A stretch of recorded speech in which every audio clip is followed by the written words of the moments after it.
Ya, bicara soal harga tempe dan tahu yang melonjak tak lepas dari bahan bakunya yaitu kedelai yang jadi salah satu komoditas impor pangan terbesar RI. Impor produk kedelai dari tahun ke tahun terus mengalami kenaikan.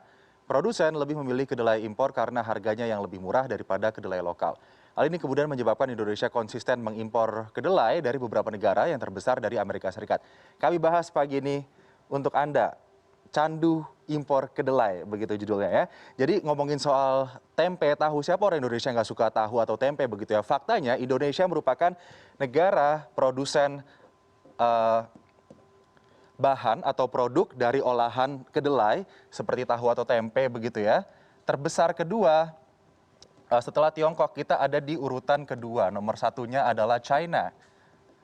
Begitu. Dan faktanya juga, tapi ternyata meskipun kita bisa dibilang negeri tahu, negeri tempe begitu ya, tapi hampir 90% ini bahan baku pembuat tahu dan juga tempe kita masih diimpor, paling besar dari Amerika Serikat begitu. Dan kalau berbicara soal produk olahan kedelai begitu, sebetulnya kedelai sendiri di Indonesia kita juga punya produksi kedelai lokal begitu, tapi kebanyakan memang para industri tahu dan tempe ini menggunakan kedelai impor. Kenapa? Lebih banyak begini, untuk kedelai lokal ini biasanya para industri tahu dan tempe ataupun tahu begitu ya, lebih banyak digunakan untuk produksi tahu. Kemudian untuk impor ini lebih banyak digunakan untuk produksi tempe begitu. Tapi perbandingan tahu dan tempe di Indonesia begitu, produk olahan dari kedelai dari seluruhan impor begitu yang masuk ke Indonesia, 75% ini digunakan untuk bahan baku tempe. Nah, kemudian 20% untuk tahu begitu, baru 5% itu lainnya. 5% lainnya. Nah, ini juga yang mengindikasikan karena 75% digunakan untuk tempe dan artinya demand atau permintaan tempe di Indonesia itu cukup besar dibandingkan dengan tahu, terbalik dengan Tiongkok yang lebih banyak produksi tahu daripada tempenya. Begitu kita lihat di sini kemudian impor kedelai di Indonesia yang dari tahun ke tahun terus mengalami kenaikan. Dari sini 2015 2,3 juta ton, kemudian 2016 2,3 juta ton, kemudian terus naik begitu grafiknya.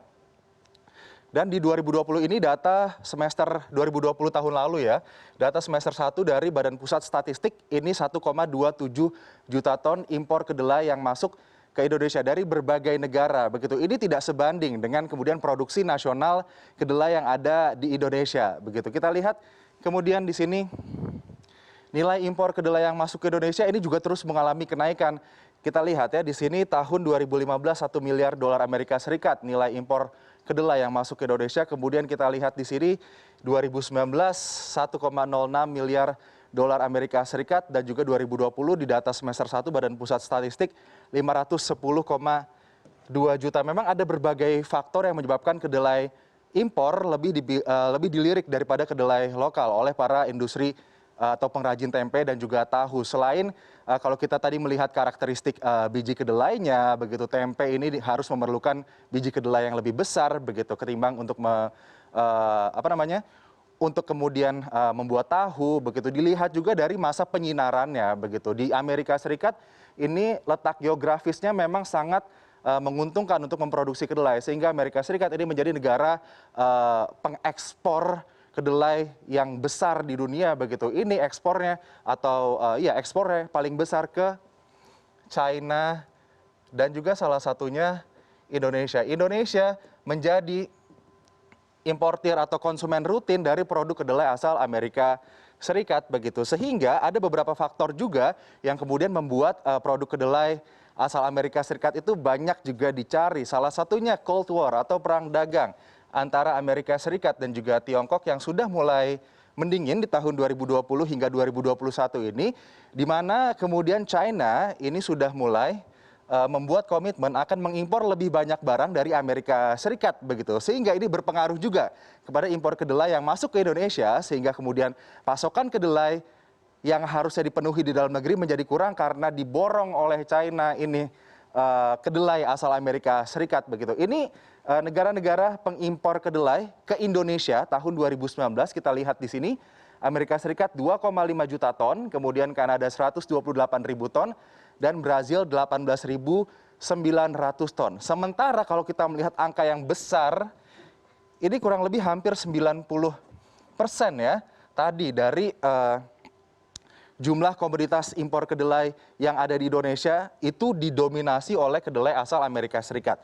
Lalu kita lihat bagaimana kemudian produksi kedelai nasional sendiri yang tadi saya katakan ini belum bisa memenuhi pasokan yang dibutuhkan untuk pembuatan industri tahu, tempe, dan juga lainnya bahan-bahan atau produk-produk berbahan baku kedelai begitu. Ini dari data yang kami dapat dari Kementerian Pertanian, tahun 2015 hanya 963 ribu ton, kemudian 2016 859 ribu ton, sempat naik di tahun 2018, tapi kita lihat di sini 2019 420 ribu ton, kemudian kembali turun di tahun 2020 320 ribu ton. Ini perkiraannya begitu ya. Berbagai dampak juga terjadi gitu. Pandemi COVID-19 juga sempat berpengaruh.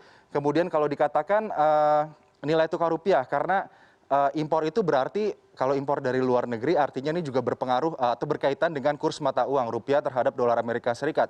Hingga kemudian ini mempengaruhi harga bahan baku yaitu kedelai yang masuk ke Indonesia begitu. Pada tahun 2019 kita masih ingat begitu ya, pemerintah menjanjikan akan swasembada beberapa jenis pangan yang ada di Indonesia dan salah satunya juga kedelai begitu, agar kita tidak kemudian selalu kebergantungan candu ya, selalu mengimpor kedelai dari luar negeri begitu karena kualitasnya dianggap lebih bagus.